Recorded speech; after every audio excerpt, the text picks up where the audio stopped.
unreasonable. By the way, it's not unlawful. Some students, for some reason, like saying it's unlawful. That's unreasonable interference with the use and enjoyment of the plaintiff's land. Okay, so the focus is on the effect on the plaintiff's land. My PowerPoint's slightly misleading. It should be focused on the effect on the plaintiff's land, L-A-N-D.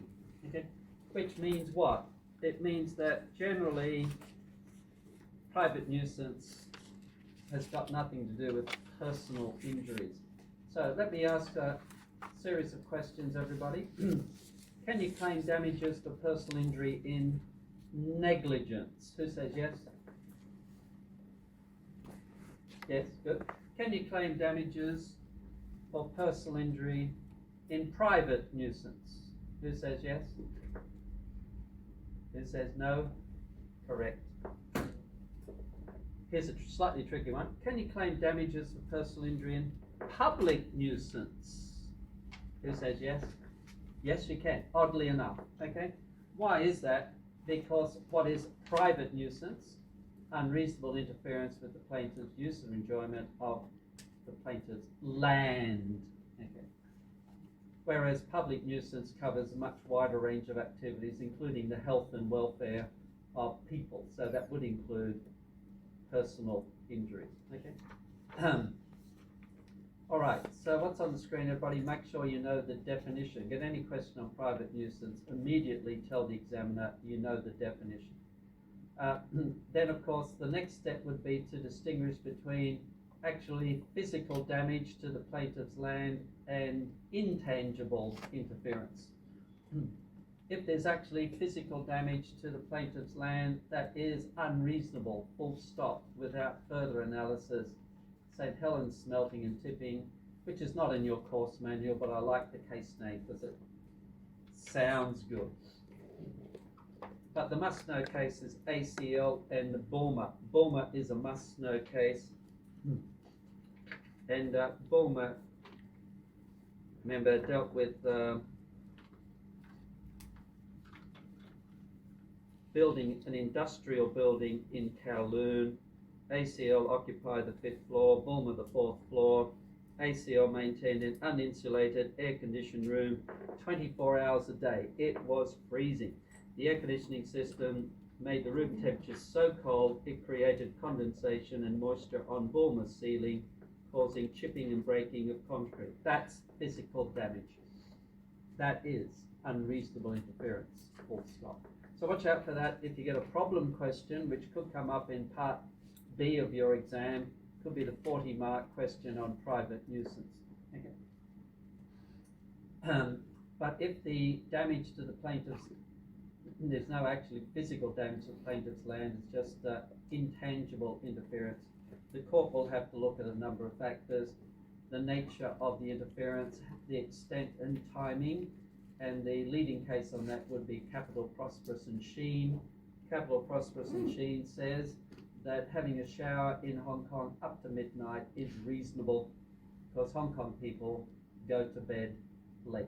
Okay, and in Capital, Prosperous and Sheen, they were neighbours on adjoining floors in Hong Kong, and one of the neighbours was having a shower, I think after 11 p.m, but they needed a water pump to pump the water up to that floor, and it made an awful noise which stopped the neighbours from being able to sleep. The neighbours did go to bed early, something like 9 p.m, and the court said, well, the timing is not unreasonable in Hong Kong because Hong Kong people go to bed late. The other part was that, well, why did the plaintiff go to bed so early? Because they had to get up early the next morning. So Capital, Prosperous and Sheen is a case on timing. The timing was not unreasonable.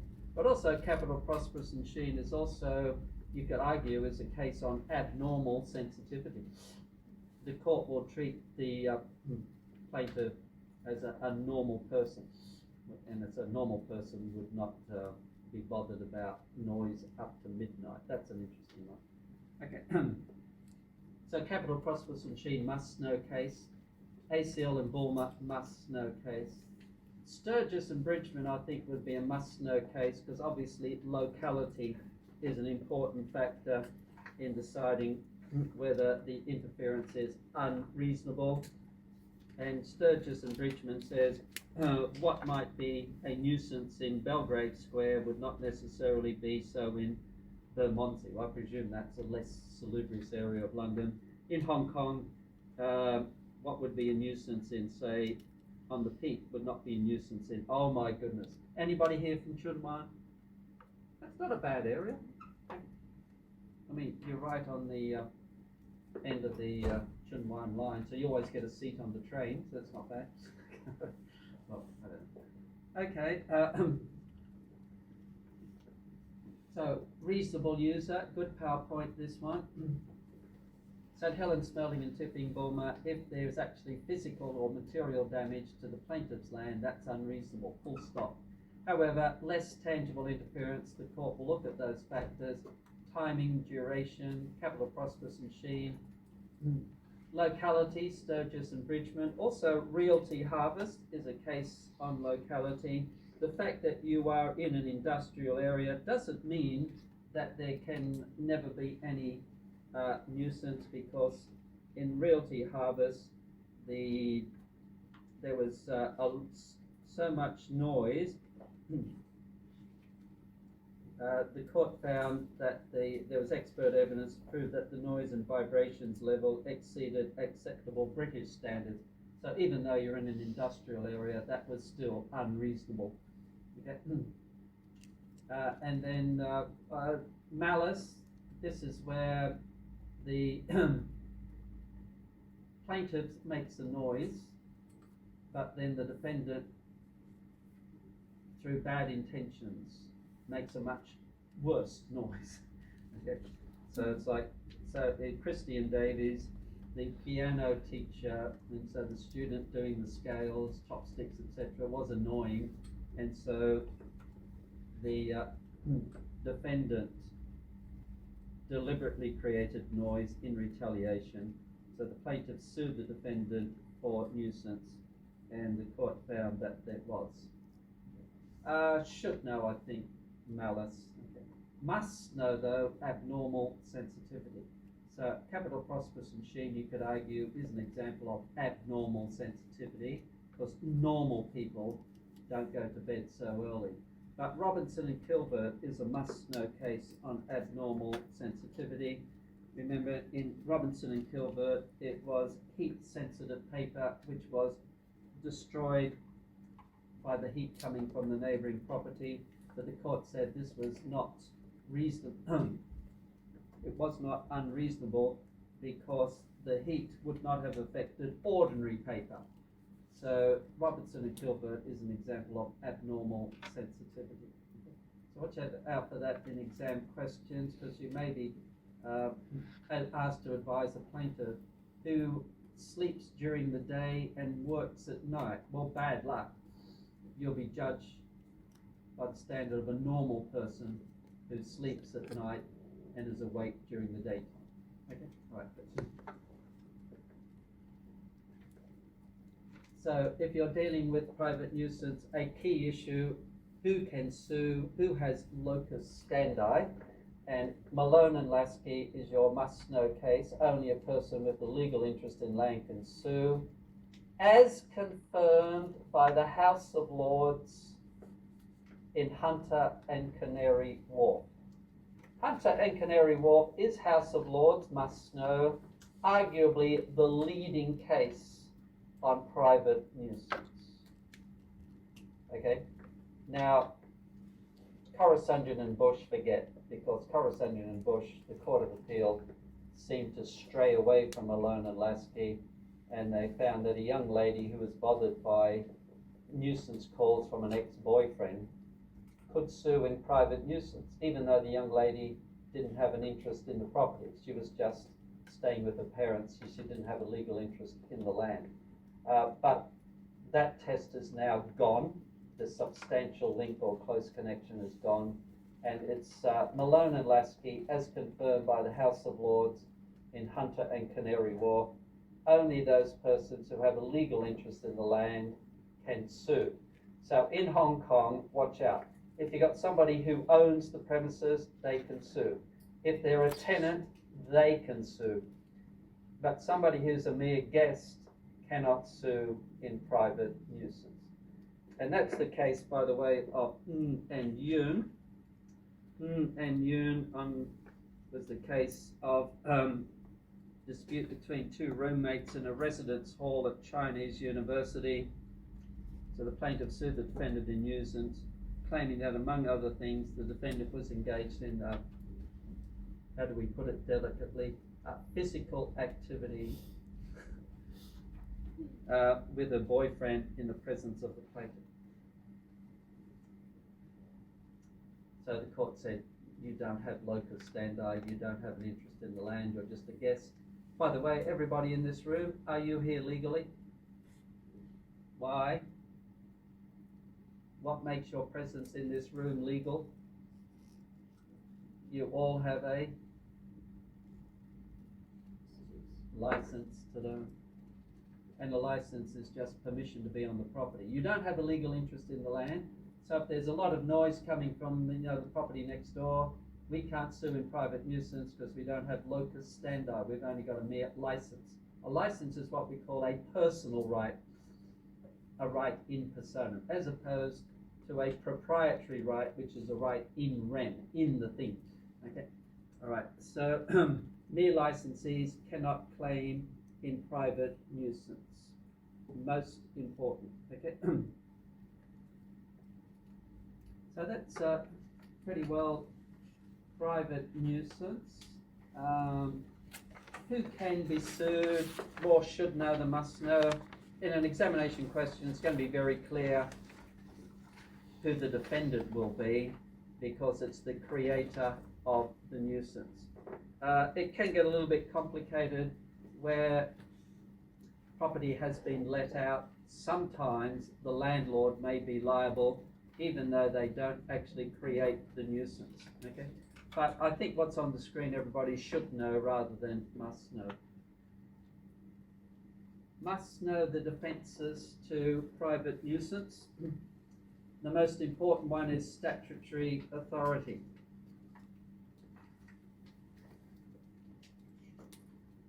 And some students do forget this defence. So when doing private nuisance, the first thing you do with private nuisance, tell the examiner you know the definition. Second point, tell the examiner the key issue is who can sue. So you go through Malone and Lasky, you cite Malone and Lasky, only a legal person with a legal interest in land can sue in private nuisance, as confirmed by the House of Lords in Hunter and Canary Wharf. Okay? So that's an important point to make. And then your next subheading would be who can sue. Because who can sue, well, because that would be heading. But then don't forget, and students then sort of go on, yes, and analyse whether it's unreasonable interference. But then they forget the defences. Don't forget the defences. And the most important defence is statutory authority.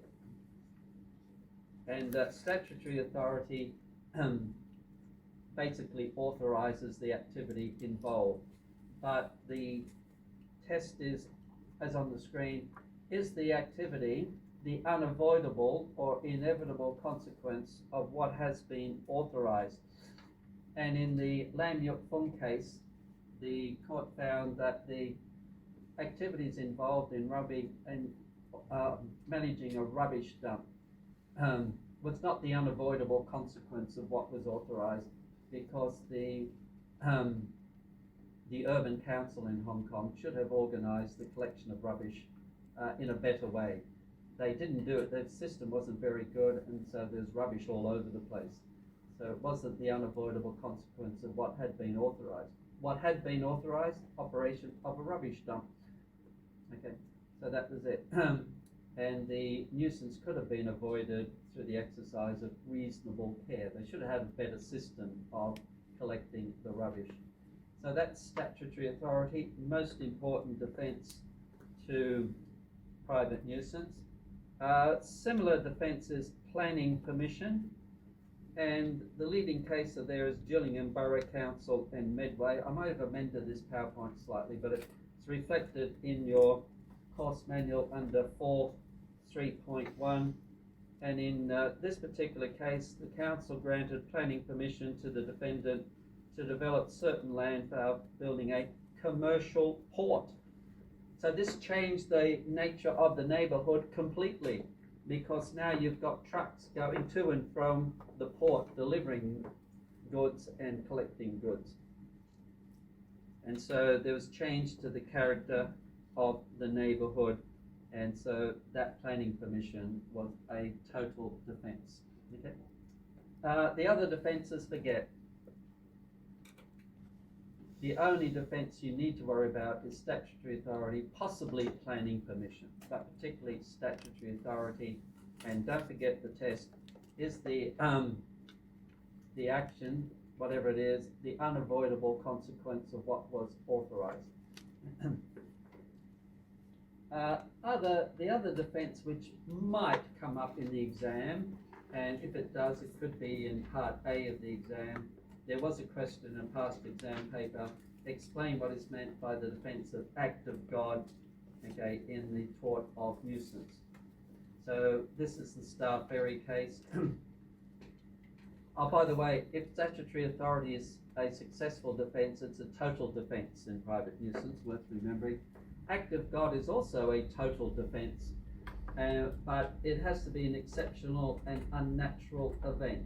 Obviously in Hong Kong we can expect typhoons, but in the Star Ferry case, the ship, the Argonaut, was blown off its moorings, crashed into the Star Ferry pier, causing physical damage. Well, obviously that is unreasonable interference, but the defendant was able to successfully rely on act of God as a total defence, because it was something overwhelming, something totally unexpected. I mean, we have storms, but some storms are much stronger than that. Of course, with global warming these days, might we expect some exceptional typhoons, etc.? Who knows, okay? All right. So, worth remembering, act of God, but if it comes up in an exam question, probably be part A, probably be a 10-mark question. The must-know defence will be statutory authority, okay? And this could come up in part B of the exam, could be the full 40-mark question on private nuisance, okay? And then what happens with private nuisance? You've got 3 or 4 possible plaintiffs, and you have to go through.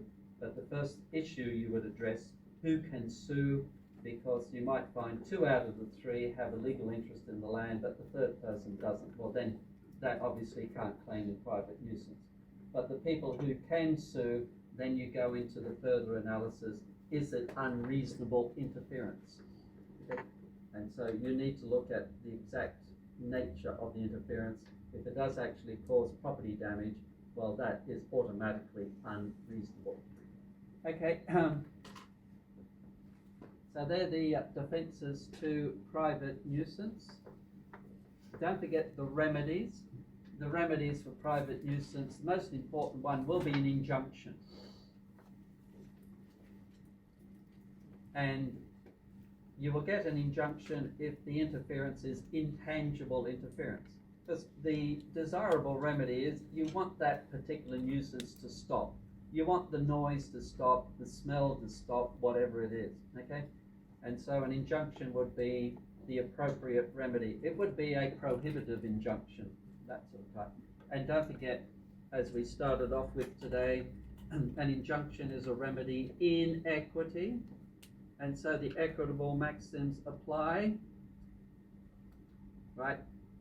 Delay defeats equity. He who seeks equity must do equity. Okay, so don't forget the remedies. I'd say 60% of students forget the remedies. 60%, that's quite high. Okay, the most suitable remedy for nuisance will be an injunction. Okay, but if there's actually physical damage to the plaintiff's land, then the plaintiff can claim damages, but not personal injury damages. And how much will you get? Well, I've got these cases on the screen. Chan and Mansion Products, $25,000 for loss of security or inconvenience. And then we've got case of Wong and Liu, where quite a substantial amount of money in Wong and Liu, $176,000, which is quite a lot of money. Okay, and Wong and Liu is actually in your course manual. My page reference is 120, but yours might be slightly different.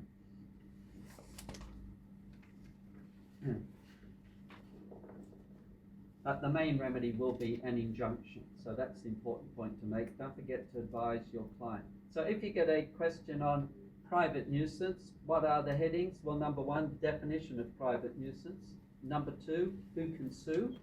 And then number three, is it unreasonable interference, stroke reasonable user? And then you go through your analysis. And then number four, is there a defense? Defenses, question mark. And the major defense, of course, will be statutory authority. And then heading number five would be remedies, if there is indeed private nuisance. So it's good to have these subheadings in mind when you're tackling private nuisance. Number one, definition. Number two, who can sue? Number three, is there unreasonable interference? Number four, defenses. Number five, remedies. Got it. Okay? So that gives you good structure to any question on private nuisance. And remember, subheadings are good, and the best subheadings are usually issues. Okay, so anybody any questions about private nuisance? Going. Oh, by the way, with regard to Hunter and Canary Wharf, which, as I say, is a very important case on private nuisance. Interesting in that particular case because for private nuisance, there must be something coming out of the defendant's premises, something emanating from the property. And in Hunter and Canary Wharf, it was somebody claiming damages for interference to TV reception. And the court said no private nuisance because there was nothing emanating from the building. Mere presence of the building would not be sufficient. Okay. The plaintiff claimed that there was interference to their TV reception.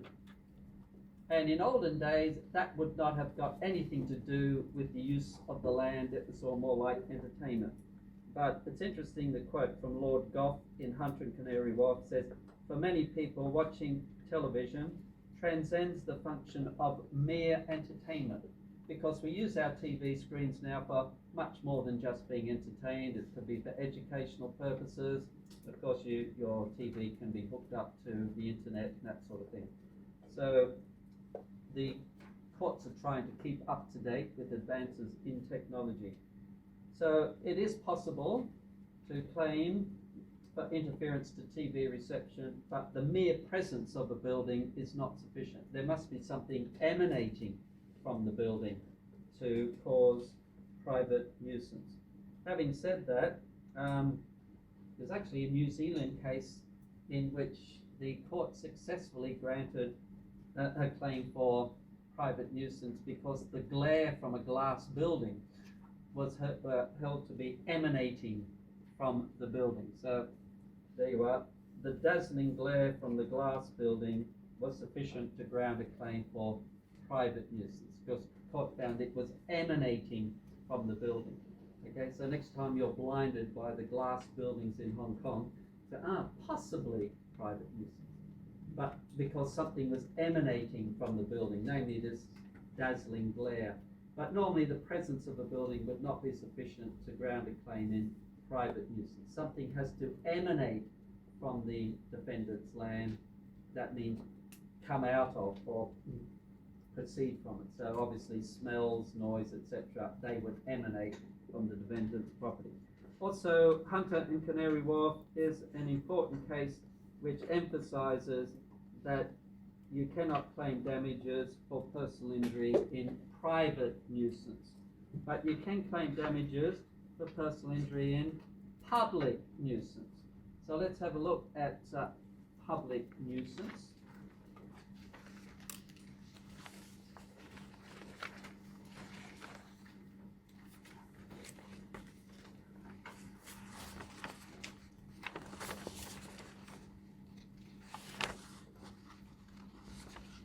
Okay, now I say if you're going to get a question on public nuisance, it will possibly come up in part A of the exam, will not be part B.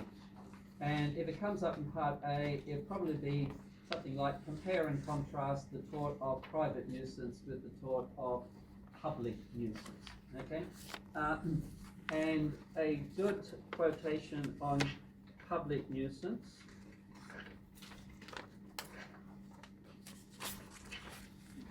Well, a definition of public nuisance is the Learn case, in which Mr. Justice Ribeiro characterized public nuisance as a state of affairs which endangers the lives, safety, health. So this is why I can claim damages for personal injury in public nuisance, because public nuisance deals with the state of affairs which endangers lives, safety, and health, as well as property or comfort of the public. Okay. So that's one distinction between private nuisance and public nuisance. Private nuisance, you cannot claim damages for personal injury. Public nuisance, you can. The other big difference, of course, between private nuisance and public nuisance is that for private nuisance, you've got to have a legal interest in the land, whereas for public nuisance, you do not need an interest in the land. Okay. A good case on public nuisance is the Castle case. Castle in St. Augustine's Links, where the plaintiff was driving a car on the highway. He was hit and injured by a golf ball hit off a golf tee. So, could he succeed in public nuisance? Well, what must you prove? You've got to prove that you're a member of the class of the public, and in the Castle case, he was a member of the class of the public, namely road users, and he suffered injury which was special damage. He suffered personal injury, and it obviously was of a foreseeable type. If you get hit by a golf ball that's foreseeable, you'll suffer personal injury. Okay, so Castle is a good example of public nuisance, and he could claim damages for personal injury because it is public nuisance. Okay, remedies for public nuisance. Again, the main remedy would be an injunction. But you can also claim damages in public nuisance if you've suffered particular damage, and the particular damage can either be personal injury or property damage, or even pure economic loss. Okay? So the remedies for public nuisance are generally a bit wider than the remedies for private nuisance.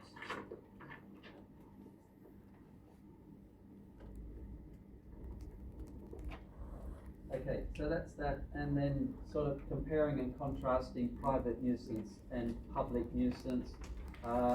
Again, touching on a possible question in part A of the exam, compare and contrast private nuisance with public nuisance. Well, a good book on tort law in Hong Kong is called Tort Law in Hong Kong by Rick Procheski. I've amended this PowerPoint slightly because the original PowerPoint was still going there. And that case I referred to in your copy of the PowerPoint was actually Halsey and Esso Petroleum, in which there was smut from an oil depot. Okay, it damaged private property, so that's private nuisance, unreasonable interference because it's property damage. So the plaintiff could claim in private nuisance, but also he had a car parked in the street. Well, you couldn't sue in private nuisance for the car parked in the street because you don't own the street, but the plaintiff could claim in public nuisance. Remember, in public nuisance, you don't need to have an interest in the land. Okay, and of course, the damage to his car is a little bit like Castle. All right, he was a member of the public, road users. He suffered special damage to his car, and it was reasonably foreseeable. Okay, so Halsey and SO Petroleum would be a good case in which, on the same set of facts, you could claim in both private nuisance and public nuisance, because you could claim in private nuisance because there's damage to your property.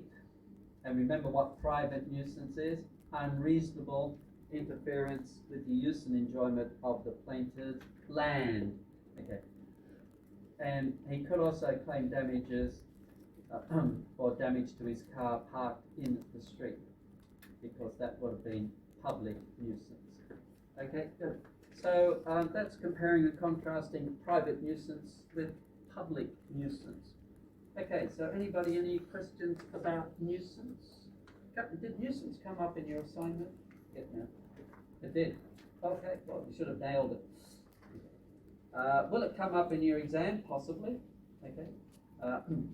So in the exam, part B, you'll be given 2 questions. You do one. One will be a contract question. One will be a tort question. Okay. So if you get a question again on private nuisance, you should nail it. Okay.